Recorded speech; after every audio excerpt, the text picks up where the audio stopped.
On va lire dans Exode 5, chapitre 5, tout le chapitre. Je vous laisse avoir vos Bibles, c'est à la page 59.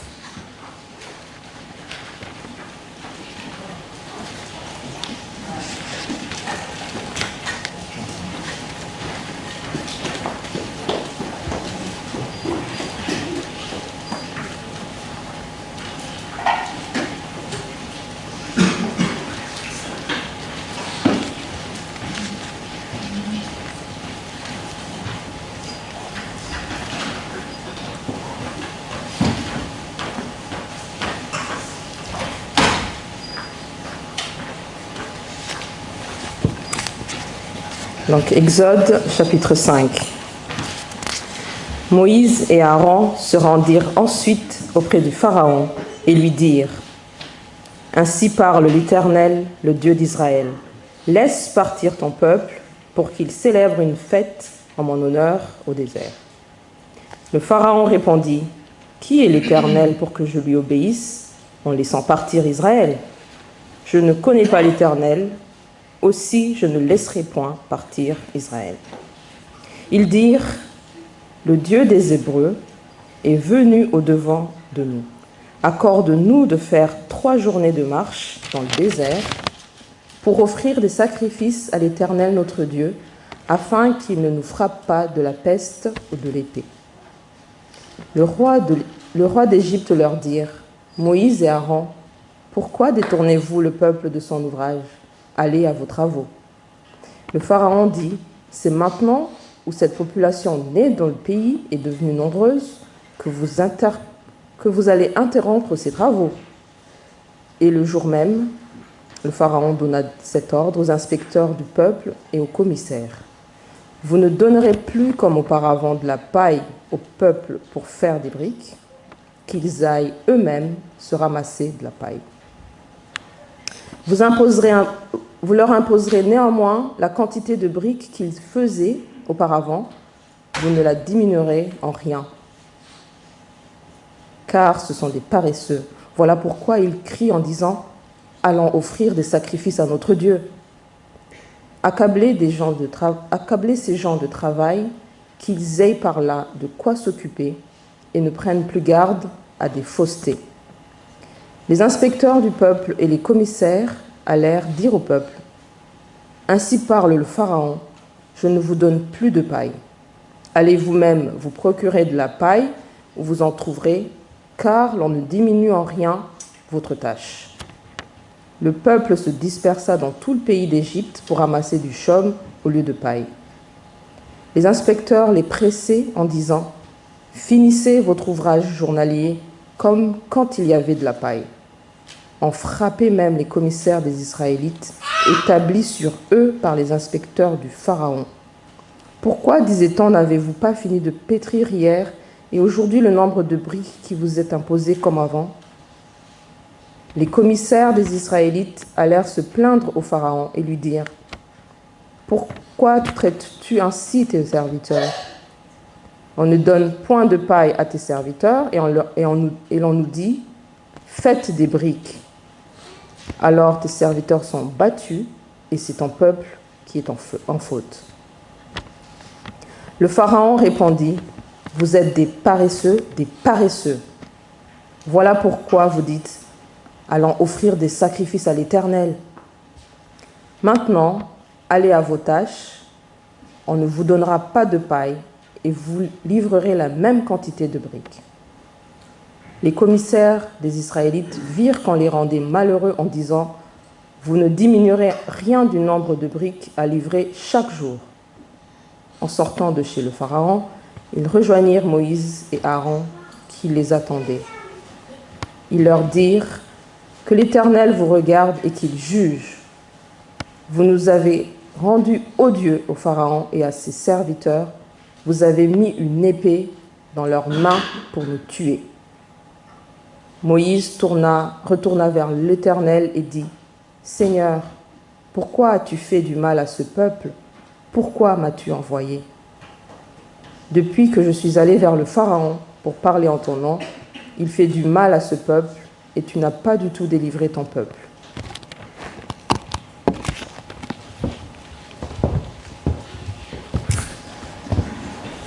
L'Éternel dit à Moïse, « Tu verras maintenant ce que je vais faire au Pharaon. C'est sous l'emprise d'une main puissante qu'il laissera partir le peuple et sous cette emprise qu'il le chassera de son pays. » Dieu parla encore à Moïse et lui dit, « Moi, je suis l'Éternel. Je suis apparu à Abraham, à Isaac et à Jacob comme le Dieu Tout-Puissant. Mais je n'ai pas été reconnu par eux sous mon nom, l'Éternel. J'ai aussi établi mon alliance avec eux pour leur donner le pays de Canaan, le pays où ils ont séjourné, où ils ont immigré. Moi, j'ai entendu le soupir des Israélites que les Égyptiens asservissent, et je me suis souvenu de mon alliance. C'est pourquoi, dis aux Israélites, je suis l'Éternel. Je vous affranchirai des travaux pénibles dont vous chargent les Égyptiens. Je vous délivrerai de la servitude à laquelle ils vous soumettent, et je vous rachèterai par la force de mon bras et par de grands jugements. Je vous prendrai pour que vous soyez mon peuple, je serai votre Dieu, et vous reconnaîtrez que c'est moi, l'Éternel, votre Dieu, qui vous affranchit des travaux pénibles dont vous chargent les Égyptiens. Je vous ferai entrer dans le pays que j'ai juré de donner à Abraham, à Isaac et à Jacob. Je vous le donnerai en possession, moi, l'Éternel. » C'est ainsi que Moïse parla aux Israélites, mais ils n'écoutèrent pas Moïse à cause de leur impatience et de leur dure servitude. L'Éternel parla à Moïse et dit, « Va, parle au Pharaon, roi d'Égypte, pour qu'il laisse partir les Israélites hors de son pays. » Moïse répondit en présence de l'Éternel, « Alors que les Israélites ne m'ont pas écouté, comment le Pharaon m'écouterait-il, moi qui ai des lèvres malhabiles ?» L'Éternel parla à Moïse et à Aaron et leur donna des ordres au sujet des Israélites et du Pharaon, roi d'Égypte, pour faire sortir les Israélites du pays d'Égypte. Voici les chefs de leur famille, fils de Ruben, premier-né d'Israël, Enoch, Palou, Hetzron et Carmi. Voilà les clans de Ruben. Fils de Siméon, Yemuel, Yamin, Ohad, Yakin et Tsoar, et Saül, fils de la Cananéenne. Voilà les clans de Siméon. Voici les noms des fils de Lévi, avec leurs lignées, Gershon, Kehath et Merari. La durée de la vie de Lévi fut de 137 ans. Fils de Gershon, Libni et Kimei et leurs clans. Fils de Kehath, Amram, Yitzéar, Hébron et Uziel. La durée de la vie de Kehath fut de 133 ans. Fils de Merari, Mali et Mouchi. Voilà les clans de Lévi avec leurs lignées. Amram prit pour femme Yochébed, sa tante, et lui donna pour fils Aaron et Moïse. La durée de la vie d'Amram fut de 137 ans. Fils de Yitzéar, Coré, Népheg et Zikri. Fils d'Uziel, Mikaël, Elsaphan et Sitri. Aaron prit pour femme Elisheba, fille d'Aminadab, sœur de Nachron, et elle lui donna pour fils Nadab, Abiou, Éléazar et Itamar. Fils de Coré, Assir, Elkana et Abinasaph. Voilà les clans des Corites. Éléazar, fils d'Aaron, prit pour femme une des filles de Poutiel. Elle lui donna pour fils Phinéas. Voilà les chefs de famille des Lévites avec leurs clans. Ce sont là 7 Aaron et ce Moïse, à qui l'Éternel dit, « Faites sortir du pays d'Égypte les Israélites en troupes armées. » Ce sont eux, Moïse et Aaron, qui s'adressèrent au Pharaon, roi d'Égypte, pour faire sortir d'Égypte les Israélites. Lorsque l'Éternel parla à Moïse dans le pays d'Égypte, l'Éternel dit à Moïse, « Je suis l'Éternel, répète au Pharaon, roi d'Égypte, tout ce que je te dis. » Et Moïse répondit en présence de l'Éternel, « Me voici avec des lèvres malhabiles. Comment le Pharaon m'écouterait-il » Merci beaucoup, Rosine et Silas. Je sais que c'est un long texte, surtout avec des noms difficiles à prononcer. Tu as bien géré ça. Alors, peut-être que vous vous demandez pourquoi on lit un texte si long avec cette généalogie difficile à prononcer et à comprendre. Et on va regarder cela dans un moment, mais pour nous, à l'Église Saint-Lazare, c'est la parole de Dieu qui prime, qui est plus importante de tous les mots que je pourrais dire ce matin. C'est que vous écoutez la parole de Dieu. On va voir cela dans ce texte ce matin. Mais avant de commencer et creuser la signification de ce texte, oui, merci. Je vais mettre le microphone. Merci Patrick. Et je vais prier que Dieu nous parle.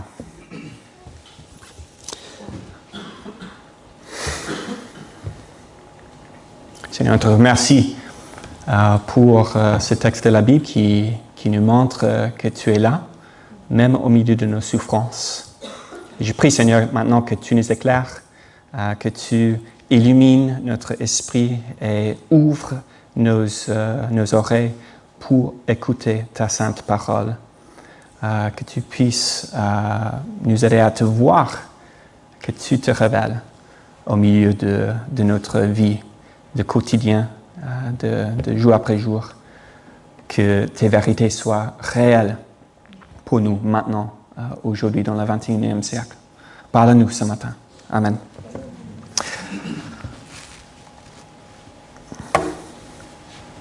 On peut commencer avec des petites histoires. On a Quentin, il est un nouveau chrétien. Il luttait beaucoup avec la dépression et l'anxiété et a trouvé de la joie de connaître Jésus-Christ. Il s'attendait à ce que Dieu rende son chemin plus paisible. Mais très vite, son choix de suivre Jésus lui a causé beaucoup de problèmes dans sa vie. Sa famille s'est opposée à cette décision. Elle l'a harcelé. Certains de ses amis pensaient qu'il avait perdu la tête.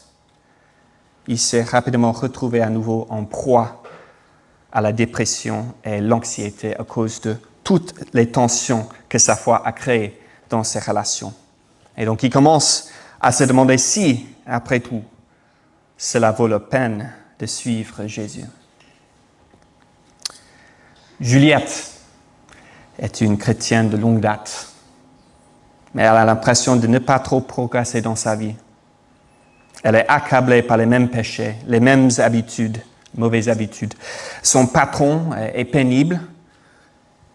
Elle n'est pas contente d'être célibataire et elle se demande pourquoi Dieu n'a pas encore répondu à sa prière pour un mari. Elle a des doutes au sujet de Dieu qui reviennent régulièrement. Et parfois, elle se demande s'il est vraiment là, s'il est vraiment pour elle. Alors, selon vous, de quoi ont-ils besoin, Quentin et Juliette? Comment gérer les moments difficiles dans la vie chrétienne lorsque le doute s'installe, lorsqu'on est déçu? Et c'est un peu la question du texte d'aujourd'hui. On voit le peuple de Dieu souffrir et commencer à douter de Dieu. Alors, on est au milieu de notre série de prédications sur le livre de l'Exode. Pour justement nous mettre au courant de où nous en sommes au milieu de cette série, je vais simplement commencer par les 2 premiers chapitres de l'Exode, où on a vu que le peuple d'Israël souffrait sous l'esclavage des Égyptiens. Et nous avons vu que Dieu est un Dieu qui nous écoute, qui écoute son peuple. Il n'est pas absent lorsqu'on souffre, mais il est souvent près de nous. Il se souvient de nous. Et il travaille dans les coulisses à travers les gens qui restent fidèles à lui. Et puis la semaine dernière, avec les chapitres 3 et 4, Dieu est apparu à Moïse pour l'envoyer avec la mission de libérer le peuple et de le faire sortir d'Égypte. On a vu que Dieu est un Dieu qui se révèle. Il veut se faire connaître. Il est un Dieu qui garde ses promesses, les promesses qu'il avait faites aux patriarches, pour les bénir et pour leur donner une terre promise. On a vu qu'il est un Dieu digne de confiance. Moïse est envoyé en Égypte avec son frère Aaron pour libérer le peuple d'Israël d'Égypte. Et donc cela a bien commencé. Ils ont commencé à communiquer le message de Dieu aux anciens des Israélites. Ils ont opéré les signes que Dieu leur a donnés et le peuple a cru. Tout se passait bien, exactement comme Dieu l'avait dit. Et cela nous amène à notre texte d'aujourd'hui, où les choses commencent à mal tourner. On va voir comment le peuple va réagir et ce qui va faire face à un ennemi puissant et des doutes qui s'installent. Le titre pour le message aujourd'hui, c'est « Qui peut tenir face au Pharaon ?» Et la structure du texte qu'on va regarder pendant les prochaines 20 minutes. On a la première partie, chapitre 5, « Face à un ennemi puissant et malin ». Avec chapitre 6, verset 1 à 9, « Dieu nous rappelle son identité et sa promesse, qu'il accomplira à travers ses messagers faibles. » Verset 10 à 28. Donc commençons avec la première partie, « Face à un ennemi puissant et malin ». Plein de confiance, suite à leur discussion réussie avec les anciens des Israélites, Moïse et Aaron se rendent directement auprès de Pharaon, prêts à lui annoncer la parole de Dieu. Et ils auraient cru que cela serait aussi facile. Qu'en entendant le message, le Pharaon libérerait le peuple tout de suite. Regardons avec le verset 1 comment ça marche. Donc, verset 1, Moïse et Aaron se rendent ensuite auprès du Pharaon et lui dirent, « Ainsi parle l'Éternel, le Dieu d'Israël, laisse partir mon peuple. » On peut imaginer la pause, le silence, en attendant la réponse du Pharaon. Et puis le Pharaon, il réplique avec arrogance et sarcasme. Verset 2, « Qui est l'Éternel pour que je lui obéisse en laissant partir Israël? Je ne connais pas l'Éternel. Aussi, je ne laisserai point partir Israël. » Moïse et Aaron se regardent. Ils se demandent pourquoi cela n'a pas marché. Peut-être qu'ils ne lui ont pas dit les mots correctement. Donc, ils essaient de nouveau, verset 3, cette fois-ci en disant exactement la phrase que Dieu leur a donnée. Peut-être que c'était juste une question de mots.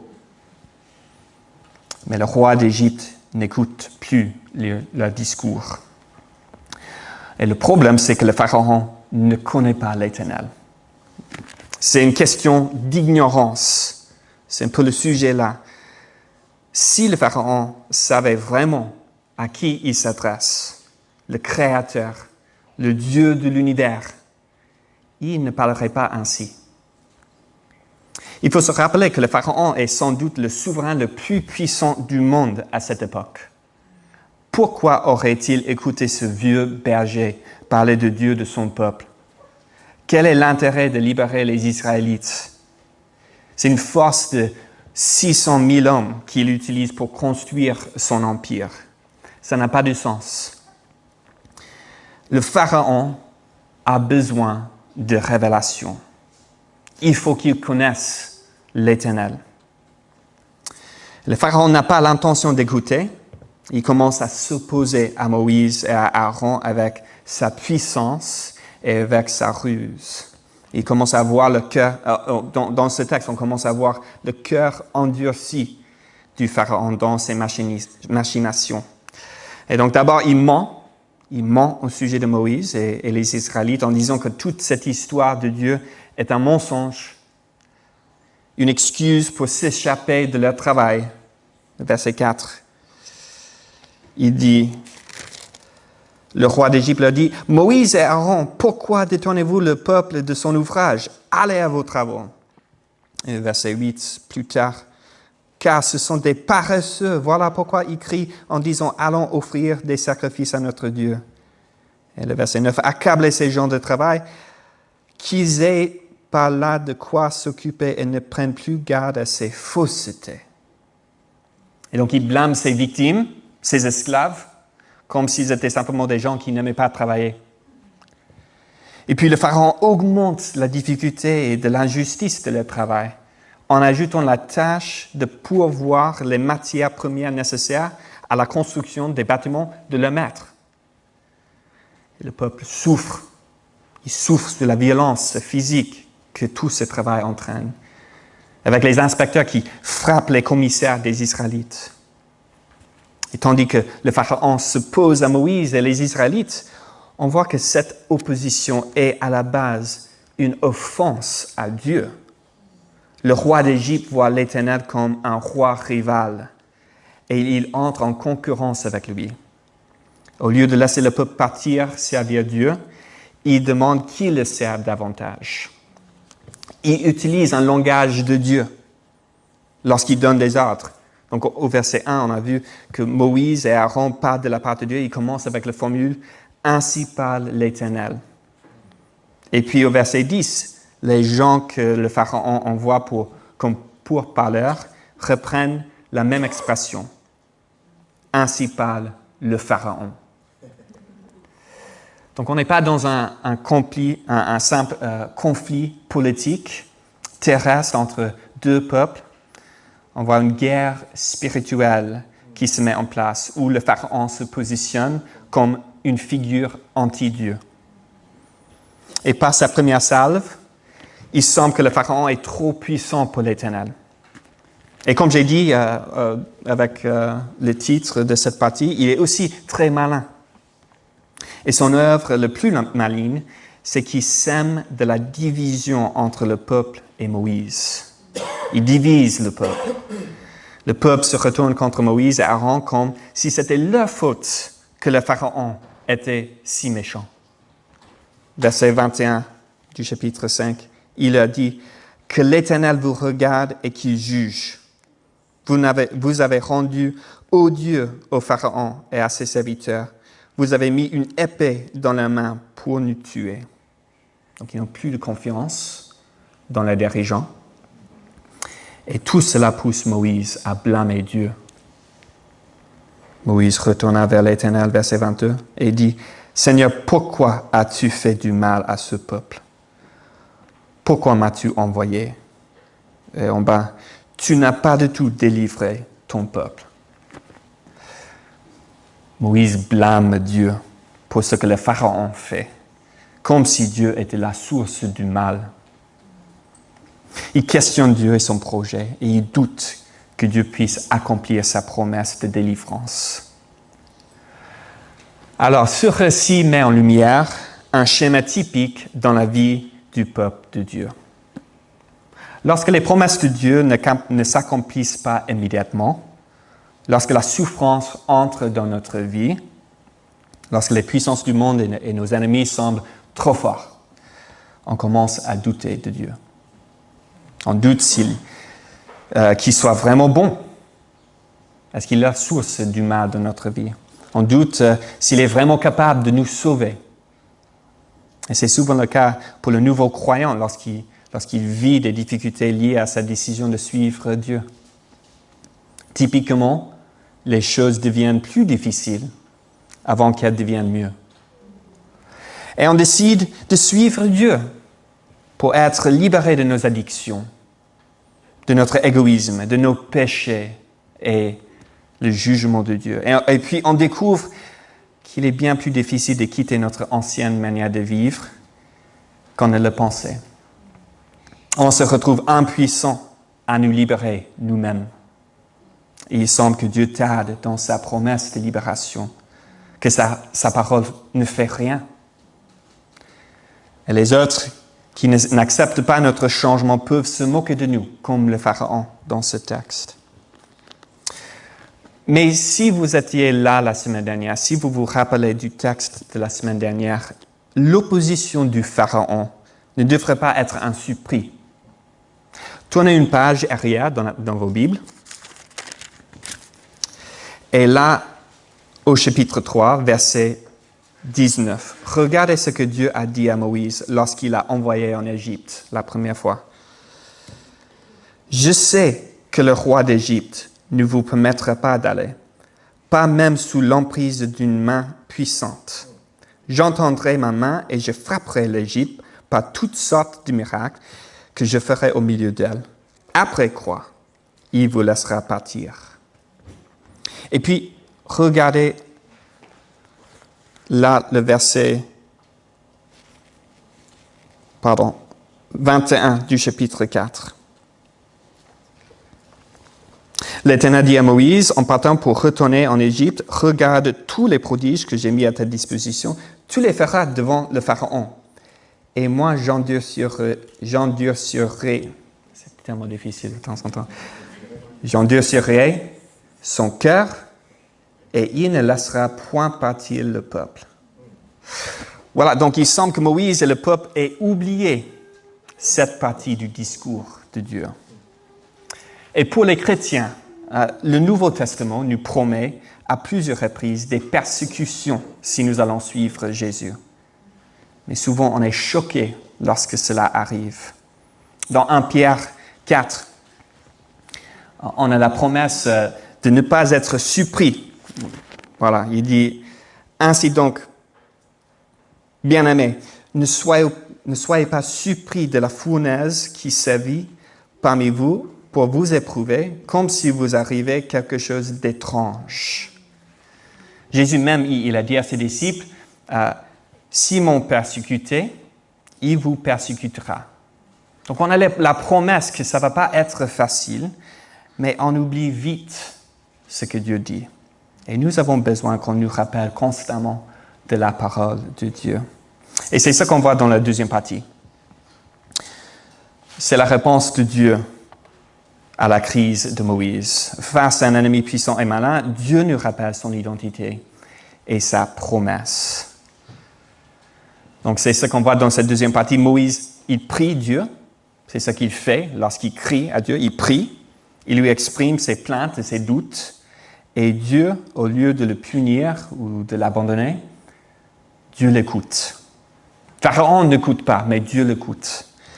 Et l'antidote du doute, du découragement, c'est parler avec Dieu et se rappeler qui il est.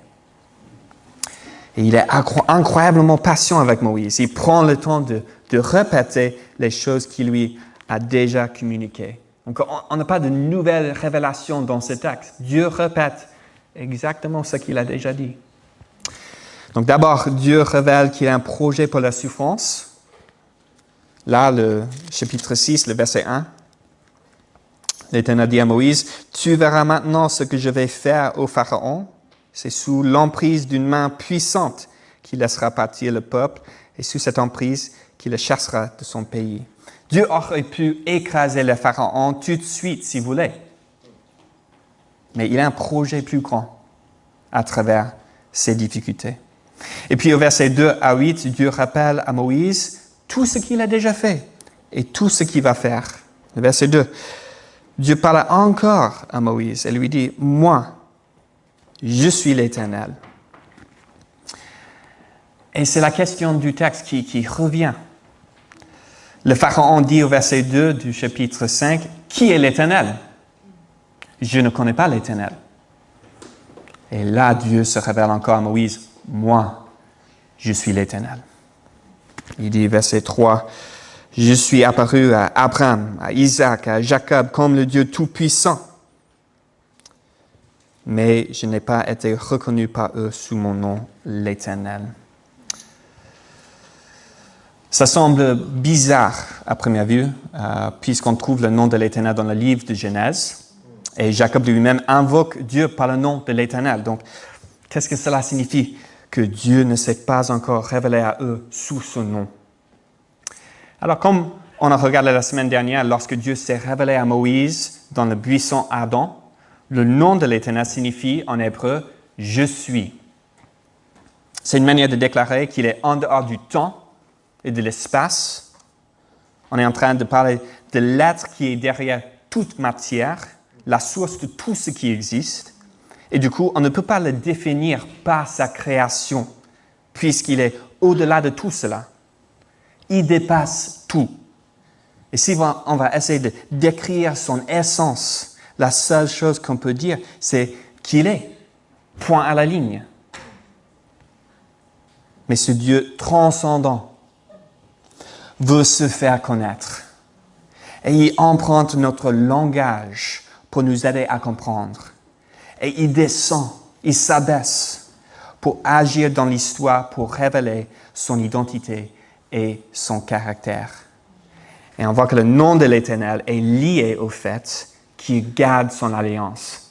C'est ça ce qui signifie cette phrase. Il se révèle maintenant comme l'Éternel. C'est le nom lié à l'alliance que Dieu fait avec son peuple. Il garde son alliance. Verset 4. J'ai aussi établi mon alliance avec eux. Et puis verset 6.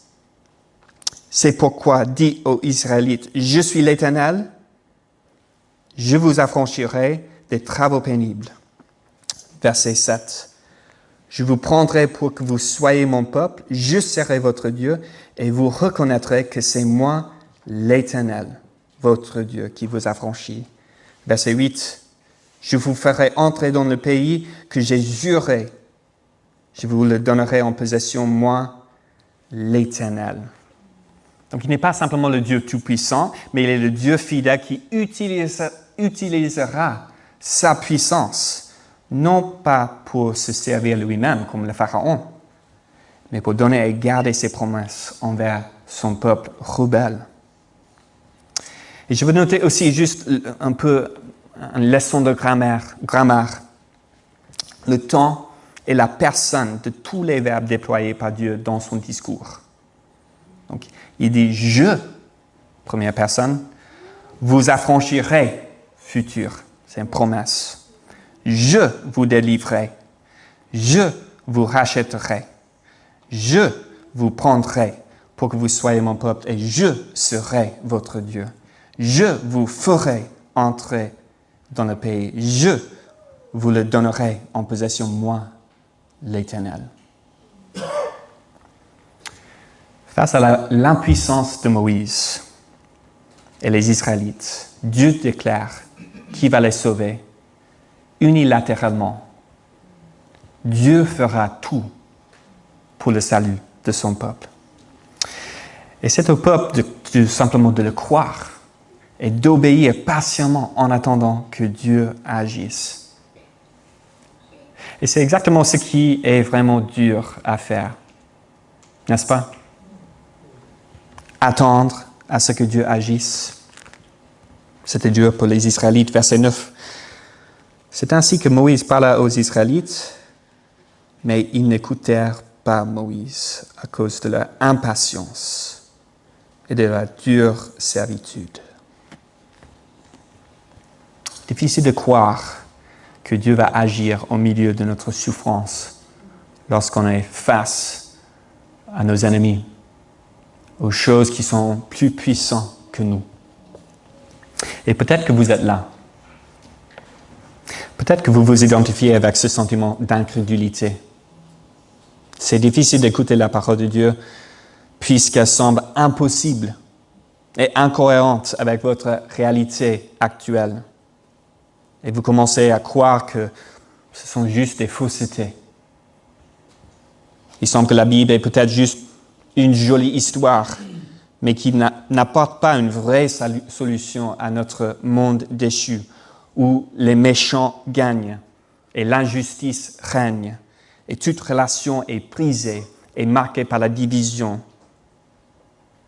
Et ça, c'est ce qui se passe à l'extérieur de nous. Et si on est honnête de ce qui se passe à l'intérieur de nous, notre nature pécheresse nous accable et on se demande, est-ce qu'on va vraiment être libéré? On peut douter des promesses de Dieu. Est-ce que Dieu va vraiment rétablir le monde un jour? Est-ce que Jésus va retourner? Est-ce qu'il va vraiment régler les comptes et punir le mal? Est-ce que Dieu peut vraiment guérir mes relations brisées? Est-ce qu'il peut me restaurer, me sauver de moi-même, finir ce travail qu'il a commencé en moi? Est-ce qu'il est vraiment là pour moi lorsque je souffre? Et je souffre pour longtemps. Est-ce que Dieu va vraiment garder ses promesses? Et au lieu de dire au peuple de lutter plus fort, ou de développer des plans pour s'échapper au Pharaon, Dieu leur dit, tu verras. Tu verras, rappelle-toi de ce que j'ai déjà fait. Et souviens-toi de ce que j'ai dit. Et regarde comment j'agirai. Cela nous apporte au troisième volet. Face à un ennemi puissant et malin, Dieu nous rappelle son identité et sa promesse. Et c'est une promesse qu'il accomplira à travers ses messagers faibles. C'est ce qu'on voit dans cette dernière partie où on nous présente Moïse et Aaron dans toute leur faiblesse. Versets 11 et 12. C'est un peu décevant leur réponse. Va, parle au Pharaon, roi d'Égypte, pour qu'il laisse partir les Israélites hors de son pays. Et Moïse répondit en présence de l'Éternel. Alors que les Israélites ne m'ont pas écouté, comment le Pharaon m'écouterait-il, moi, qui ai des lèvres malhabiles? Moïse est incrédule. Si son peuple n'a pas écouté, quelle est la chance que le Pharaon l'écoute? Et il jette cette excuse qu'il a déjà donnée à Dieu. Je ne sais pas bien parler. Je ne suis pas bien avec les mots. Moïse est vieux. Il a 80 ans.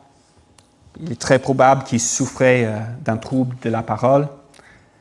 Voilà le héros du livre de l'Exode. L'homme de Dieu. C'était un vieil homme frêle, plein de doutes. Et c'est lui que Dieu a choisi comme messager. C'est rigolo. Et c'est un peu le but de cette généalogie qui interrompt le narratif. On arrive à un type de climax dans l'histoire. Le peuple souffre, Pharaon gagne, la foi du héros se défaille. Que va-t-il se passer ensuite? Et puis l'émission passe à une pause publicitaire. Et c'est à ce moment-là que l'auteur nous en dit plus sur Moïse et Aaron. On voit que leur lignée témoigne de la fidélité de Dieu, malgré la petitesse et les imperfections chez son peuple. Donc la généalogie, c'est à plusieurs buts pour l'auditoire original, mais je veux juste en souligner quelques-uns. Donc, d'abord, elle nous montre que l'Exode, c'était de l'histoire, pas du mythe. Elle trace une ligne entre les promesses faites à Jacob, le dernier patriarche, jusqu'à ces jours pour l'auditoire. Donc, on commence par le verset 14, avec Ruben, le premier-né d'Israël, également connu sous le nom de Jacob. Et on finit au verset 25 par Phinehas, homme bien connu qui se trouve dans le livre des Juges et qui était de l'heure vivant. Donc l'auteur ancre le récit dans l'histoire. Pour l'auditoire original, les événements du livre de l'Exode n'étaient pas un mythe donné simplement pour façonner la culture et donner du sens à la vie. Ce sont des événements historiques qui se sont passés pour un peuple historique. Dieu intervient dans l'histoire réellement. Et c'est pourquoi la généalogie conclut avec la répétition de verset 26. Ce sont là 7 Aaron et ce Moïse. Verset 27. Ce sont eux, Moïse et Aaron, des personnes vraies. Verset 2. Le deuxième point que je voulais souligner, c'est que cette généalogie nous rappelle la nature imparfaite du peuple de Dieu. Dieu ne sauve pas les Israélites à cause de leur nature exemplaire ou de leurs œuvres bonnes. En lisant cette histoire, on se souvient tout de suite des erreurs et des échecs. Donc au verset 14, on commence par Ruben, qui est connu pour avoir couché avec sa belle-mère. Dégoûtant. Verset 15, on arrive à Simeon, connu pour avoir trompé et assassiné le peuple de Sichem. Horrible. Et puis aussi, dans le verset 15, il y a un Saül, fils de la Cananéenne. Ça serait un mariage interdit selon la loi de Dieu. Et ça, c'est juste les 2 premiers versets. Tout cela pour dire que Moïse et Aaron sont des hommes historiques et réels, et ils sont faibles, impuissants et font partie d'un peuple imparfait. Ce sont eux à qui Dieu a parlé. Ce sont eux qui ont été envoyés parler au roi d'Égypte de la part de Dieu. Donc, après la pause pub, on retourne à la dernière scène avec Dieu et Moïse. Et Moïse, il reste dans ses excuses. Versets 29 et 30 sont simplement des répétitions. L'Éternel dit à Moïse, « Je suis l'Éternel. » Encore, qui je suis? Je suis l'Éternel. « Répète au Pharaon, roi d'Égypte, tout ce que je te dis. » Et Moïse répondit en présence de l'Éternel, « Me voici, avec des lèvres malhabiles. Comment le Pharaon m'écouterait-il? » Donc ce passage nous rappelle que Dieu accomplit ses projets à travers des messagers faibles. C'est un schéma qui se répète tout au long de la Bible et de l'histoire, avec le plus grand exemple dans la personne de Jésus. Jésus de Nazareth, un homme qui semble faible, insignifiant, qui est pourtant, selon les Écritures, le Fils de Dieu et le prophète plus grand que Moïse. On lit son résumé de son ministère lorsqu'il annonce la parole de Dieu au Luc 4. Là, il cite le prophète Ésaïe. Il dit, « Moi, je suis l'accomplissement de cela. » Il parle de lui-même. « L'Esprit du Seigneur est sur moi, parce qu'il m'a oint pour annoncer la bonne nouvelle aux pauvres. Il m'a envoyé pour proclamer aux captifs la délivrance et aux aveugles le recouvrement de la vue, pour renvoyer libres les opprimés, pour proclamer une année de grâce du Seigneur. » Jésus est le meilleur Moïse qui n'a pas fui sa mission, mais qui a annoncé fidèlement le message de Dieu face aux puissances du monde. Dieu a choisi les choses faibles du monde pour confondre les fortes, afin que nulle chair ne se glorifie devant Dieu. Dieu aime travailler à travers ce qui semble faible, afin que tout le monde reconnaisse que c'est l'Éternel qui affranchit, c'est l'Éternel qui sauve, pas les hommes, et afin qu'à lui et à lui seul retourne la gloire. S'il semble que Dieu tarde dans l'accomplissement de ses promesses, on peut lui faire confiance, qui agit pour notre bien et pour sa gloire. Il tient sa parole.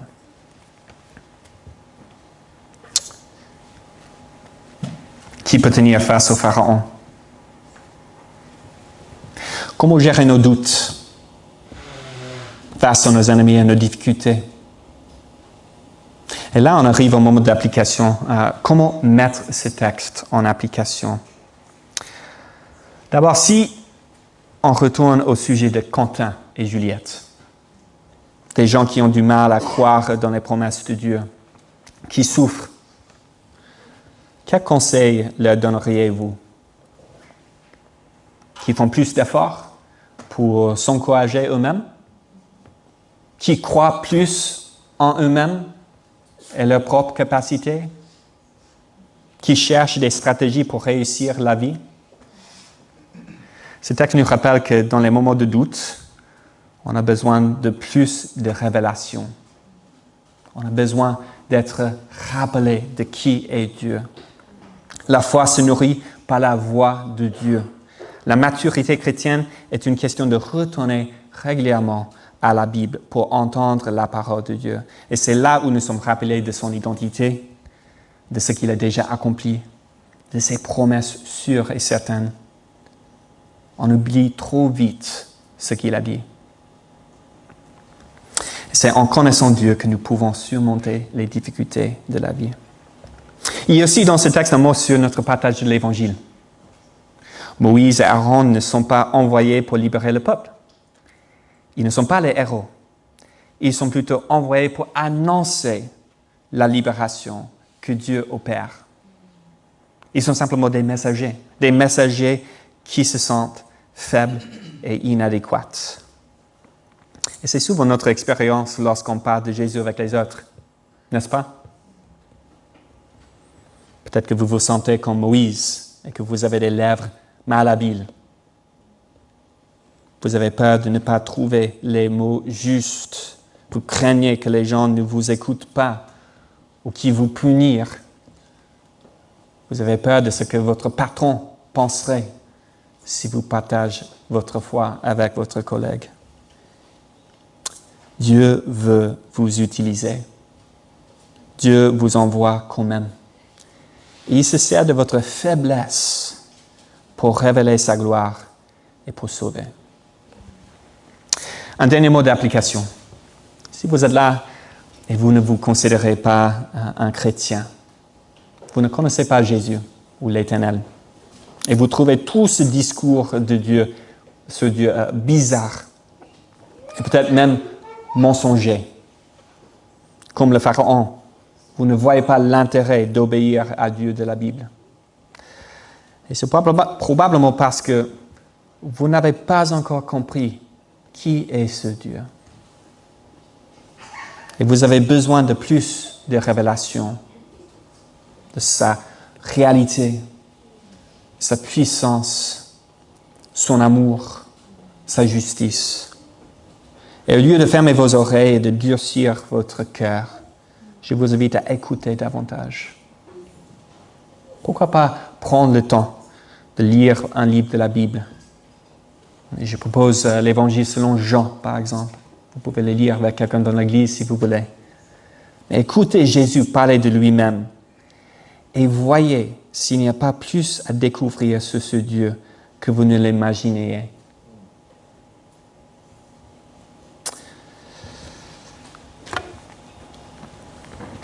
Libérés à la rencontre du Dieu vivant.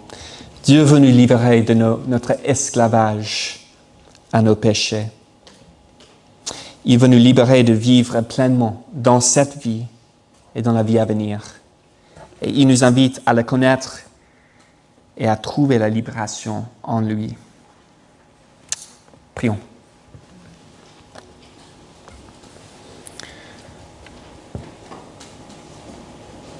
Seigneur, tu sais exactement ce que chaque personne dans cette salle traverse en ce moment. Les difficultés qu'ils rencontrent, la souffrance qu'ils expérimentent, les doutes qui sont au sein de leur cœur, les questions que les gens posent. Et Seigneur, je prie que tu viens à notre secours, que tu viens parler, que tu viens se révéler. On a besoin d'être rappelé. On est tellement vite à oublier les choses qu'on vient d'entendre, les choses dont nous avons besoin. Seigneur, je prie que tu nous donnes de la foi dans ton évangile, dans tes promesses, que tu nous as pardonné de nos péchés, que ton œuvre sur la croix était suffisante, que tu es là pour nous. Tu n'es pas contre nous lorsqu'on place notre foi en toi. Et que tu vas finir le travail que tu as déjà commencé en nous. Aide-nous, Seigneur.